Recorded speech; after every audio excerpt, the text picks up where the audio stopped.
Hai semuanya, ketemu lagi di Radio Belajar.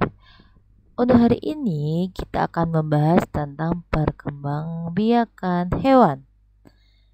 Yuk kita simak ya baik-baik. Nah, masih ingatkah kamu? Jadi tujuan sistem reproduksi kan untuk memiliki keturunan sehingga jenisnya kan tidak mengalami kepunahan.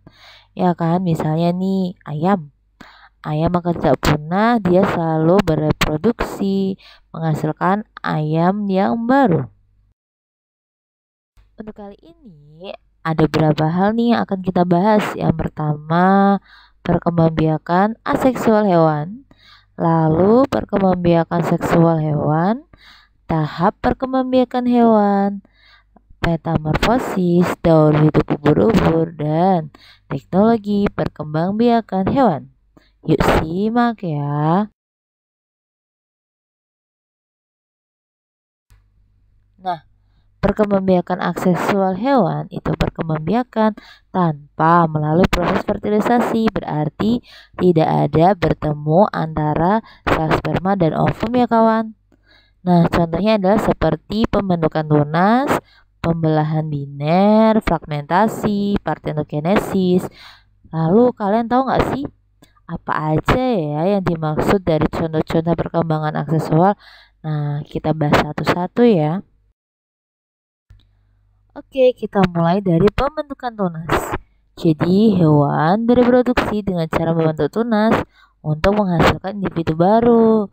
Nah, pertunasan biasanya terlihat dari tonjolan berbentuk pada induknya. Beberapa hewan yang melakukan reproduksi dengan cara membentuk tunas adalah seperti hidra nih kawan. Jadi bisa dilihat ya pada gambar di samping itu adalah hidranya. Sudah ada bat, nanti batnya itu akan menghasilkan tunas dan akan tumbuh menjadi lihat nih ya. Jadi tunas. Jadi hewan yang baru ya. Selain itu, porifera dan Salanterata pun mengalami hal yang sama kawan. Terus pembelahan biner nih. Jadi pembelahan ini adalah pembelahan yang melibatkan organisme besar satu. Nah, organisme ini dari satu menjadi dua buah sel individu yang baru karena memiliki masing-masing nukleus. Nah, pembelahan biner ini tanpa melalui pembelahan yang disebut mitosis kawan. Jadi bisa dilihat ya. Contohnya kepada amoeba nih. Ketika terjadi persiapan pembelahan diri, maka amoeba itu akan membulat. Nah, tapi inti selnya bisa dilihat tuh kawan, inti selnya malah justru memanjang. Kemudian lama-kelamaan inti selnya membelah, diikuti dengan pembelahan protoplasmanya, sehingga jadilah amoeba dari satu jadi dua amoeba yang baru. Sini. Jadi fragmentasi ini terjadi melalui dua tahap. Yang pertama adalah fragmentasi, yaitu pematahan atau pemotongan induk ya. Tahap kedua adalah regenerasi, di mana terbentuknya bagian tubuh lain yang ada pada bagian dari setiap potongan tubuh tersebut, yang akhirnya membentuk individu baru ya. Biasanya nih planaria lah yang mengalami fragmentasi ya. Planaria atau hewan yang termasuk dari keluarga ya, cacing pipi ya, seperti pada gambar di samping ya kawan. Jadi ketika planaria itu dipotong menjadi beberapa bagian, secara otomatis nih bagian kepala yang nggak punya ekor nanti akan tumbuh ekor, tapi bagian badan yang nggak punya badan dan ekor ya, maka dia akan muncul nih ekor dan badan baru. Bisa dilihat ini dipotong planarianya. Oke, ini adalah proses fragmentasi, bisa dilihat tuh. Tuh. Ini adalah pada proses regenerasinya nih kawan tuh, bisa dilihat ya. Oke, ini dalam beberapa hari ya kan. Nah, muncul deh tuh ya ekor yang baru.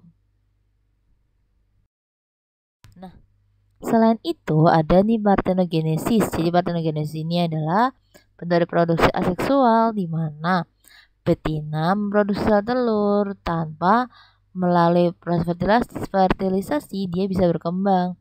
Jadi individu ini akan memiliki setengah kromosom tubuh karena berasal dari sel haploid.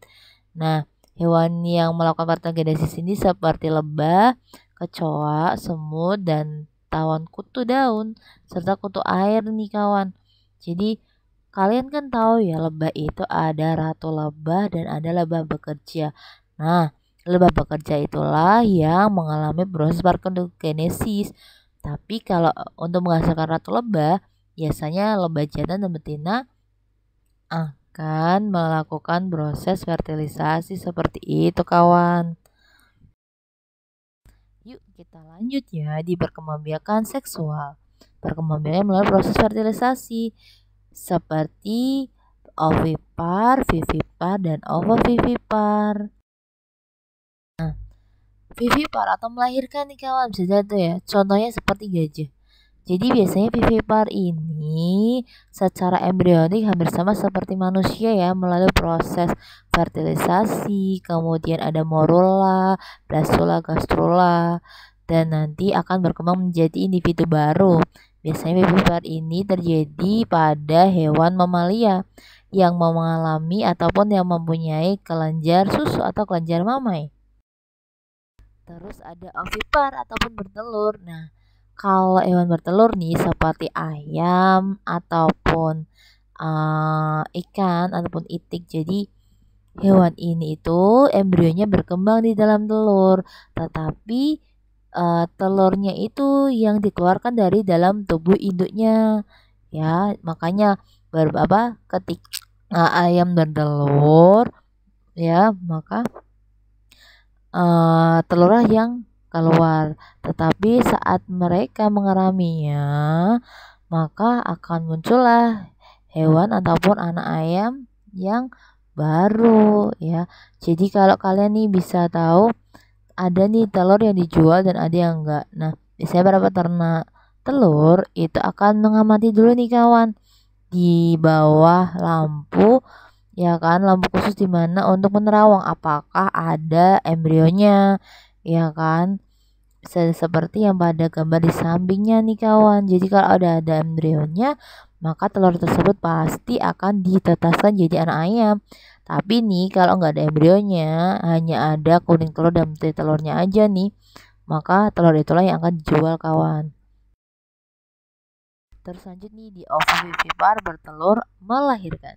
Jadi embrio ovovivipar itu berkembang di dalam telur juga, tetapi embrionya ini tidak dikeluarkan dalam bentuk telur seperti hewan ovipar. Jadi dia pertama bertelur tetapi masih dalam perut si betina, tetapi saat dia sudah siap dilahirkan maka hewan anaknya akan lahir ya, itu adalah hewan ovovivipar. Nah, contohnya adalah seperti kadal dan sebagian jenis ular nih kawan. Mereka semua itu adalah hewan ovovivipar. Nah, kalau kita udah tahu tadi perkembangan seksual dan aseksual, nah ini secara singkat tahapan perkembangbiakan hewan itu diawali dari fase embrionik. Baru ketika fase embrionik selesai akan terjadi proses kelahiran. Terus ada proses pertumbuhan dan perkembangan, hewan menjadi dewasa dan siap berkembang biak. Nah, pasti setelah itu akhirnya akan mati juga. Kita lanjut nih ke metamorfosis. Jadi, metamorfosis ini adalah perkembangbiakan biologi yang meliputi perubahan fisik dan struktur tanpa melalui kelahiran maupun penetasan. Terus itu ada dua nih, ada sempurna dan tidak sempurna. Kalian perhatiin ya, pada kupu-kupu, pada belalang. Jadi, pada metamorfosis sempurna, setiap tahapannya itu berbentuk berbeda.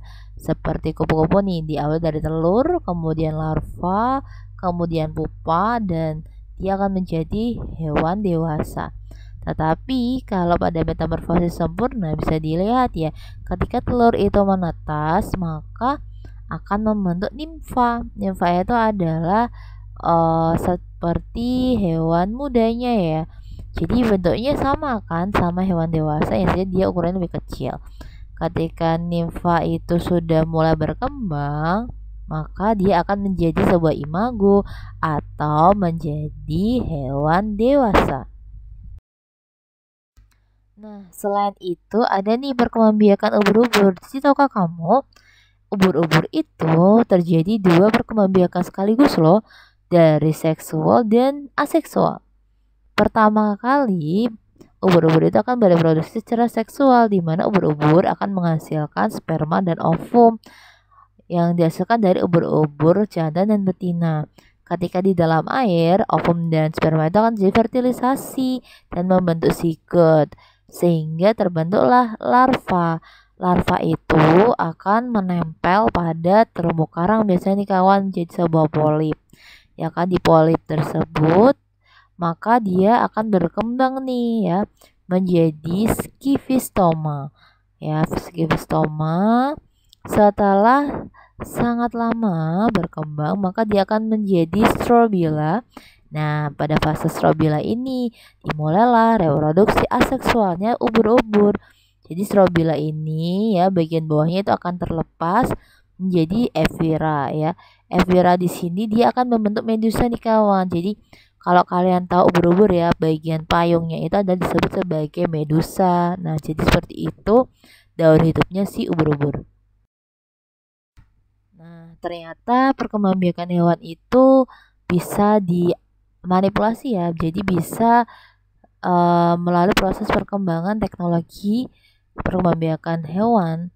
Biasanya yang paling sering digunakan adalah inseminasi buatan nih kawan. Jadi inseminasi buatan ini adalah proses memasukkan sperma dari sapi jantan yang unggul ke dalam saluran perkembangbiakan sapi betina dengan cara bantuan manusia. Jadi spermanya itu akan disuntikkan ke dalam induk betinanya. Oke. Jadi ketika induk betinanya itu sudah disuntikkan sperma, maka dia akan mengalami proses kehamilan dan akhirnya lahirlah anak sapi ya, biasanya untuk inseminasi buatan ya, yang menghasilkan sifat dan karakteristik yang biasanya lebih unggul dibanding dengan induknya. Nah, sekian dulu ya untuk penjelasannya tentang perkembangbiakan hewan. Terima kasih sudah menyimak. Bye bye.